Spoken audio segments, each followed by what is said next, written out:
Hi friends, how are you? Welcome to Backspace.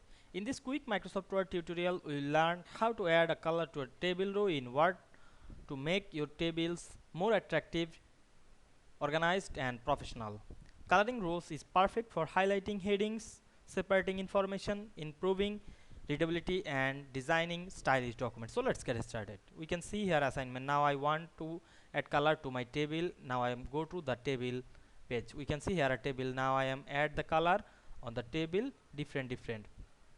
At first add the color on the top row because it's good and it's important for everyone. Now I am go to the design menu, click the shading.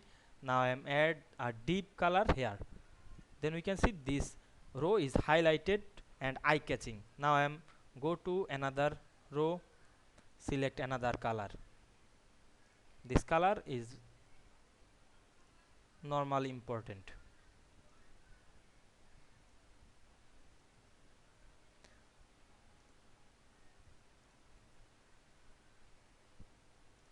Now we can see we highlighted and add row color very easily. You can color any row this way. I hope you understand this process. If this video helped you, don't forget to like, comment and subscribe my channel to get more than important video very soon.